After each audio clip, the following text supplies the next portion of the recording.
Hey, Kevin here, Top 1 Financial Advisor and best-selling author, and we are here to talk about the stock market. I want to discuss DCA, dollar cost averaging, and give you what it is, why it's important, and why I think, especially for new investors, really everybody, but especially for new investors, why it is so important and why I do it publicly every single week. So if you are on Public and you're following me on Public, which you should be, you know that I DCA every Friday. I call it DCA Fridays. Why do I choose Friday? Just stick with me. We'll talk about it. Okay, so dollar cost averaging is the practice of putting in regular amounts or adding more money to your investing accounts and investing in the things that you already have. The advantage here is that you are spreading out your risk and you are negating the impact of poor timing, which means that if you want to buy low and sell high, right? But you don't always know what low is. You don't always know what high is. So instead of you trying to guess and choose and say, look, I've got $6,000, I got $1,000, I got $500. This is the right price that I'm going to buy this company at. And from this point forward, it's going to go all the way up forever and ever, and I'm rich. For example, last year in 2020, if you had invested all of your money or any of your money on March 16th, 2020, you hit the bottom of the market and it was all gravy from there. Problem was, on March 16, 2020, I'm sure I have a video from that day, we didn't know that was the bottom, right? Like, we didn't know. I didn't know. I didn't predict it. I don't like predicting those types of things. I just say, look, hey, it's Friday. I'm going to DCA anyway. So by default, the Friday before the 16th, the Friday after the 16th, I got some decent prices. And that's just how it works. So that's what DCA is. So for example, let's say that the stock is high, the stock is low, whatever it is, I'm investing right through the middle and I'm putting in the exact same amount.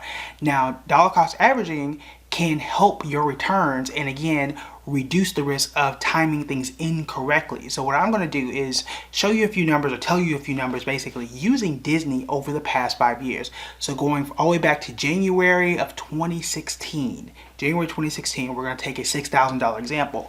Why am I doing $6,000? Well, $100 a month for the entire year for 5 years, $1,200 in 1 year times 5, that gives us $6,000. So what happens if I said back in January, I'm just going to put all $6,000 into Disney?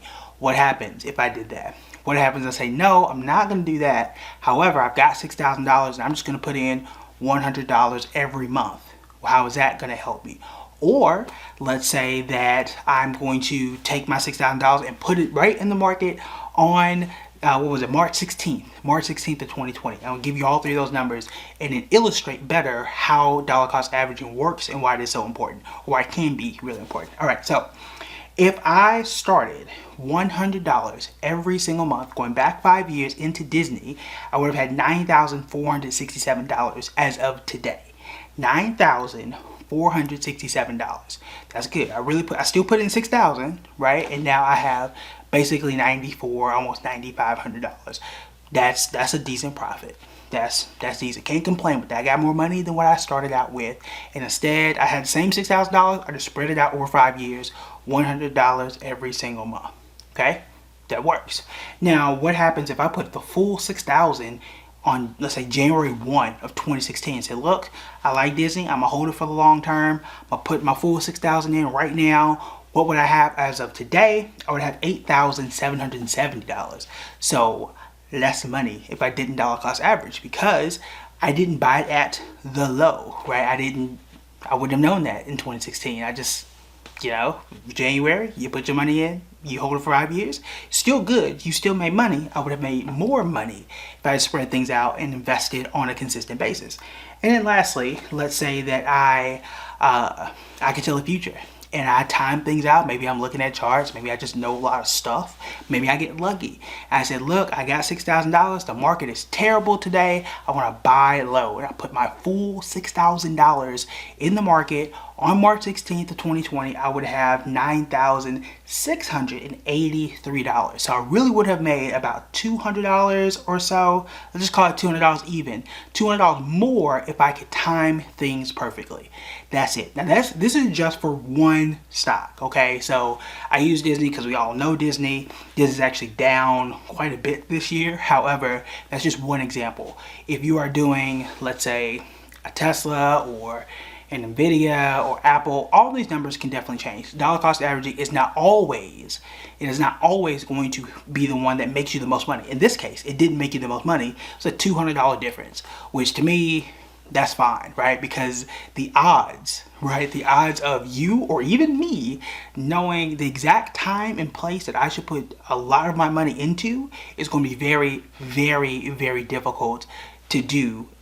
Just once is hard to do, but do it consistently is even harder, which is why dollar cost averaging is important. So it's not about trying to just say, look, I got a lot of money, I'm gonna put it in right now.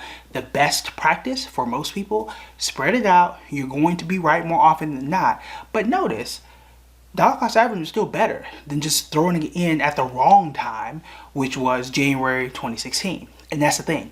5 years from now, a year from now, 6 months from now, you're not gonna know until after the fact, right? That's the tough part. This is looking backwards. Looking backwards, I can see what the right answers were, but looking forward, that's a whole lot harder. Which is why, again, dollar cost averaging just works out that way, and it takes out the risk of putting all of your money in a January 2016, 2016. I keep saying it wrong. January 2016. Mistake, right? Which is not what you want to do. In all cases, you made money, so fine. We're not going to complain too much. However, I would have made more by dollar cost averaging. I would have made even more by having absolute perfect timing, which again is really the most realistic thing. Now, last question you might be asking is, why did I do it on Fridays? Because I like Fridays. That's it. I eat tacos on Fridays. Sometimes I get paid on Fridays. Sometimes people pay invoices and buy books on Fridays. I just do it on Fridays. There's no logic as to why I pick that day as opposed to Monday or Wednesday or any other day. But when I do enjoy doing it, another reason why I do it consistently on one day is, one, for consistency purposes.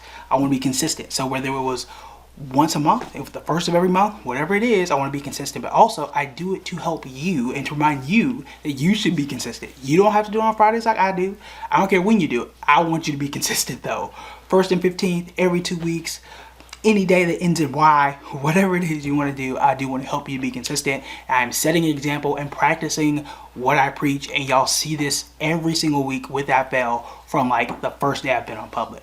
All right, so that is it for me. That is dollar cost averaging, and I want to make sure that you have a better understanding of what it is. If you got more questions and things you want me to break down and define, feel free to let me know in the comments below. All right, I'll talk to you later.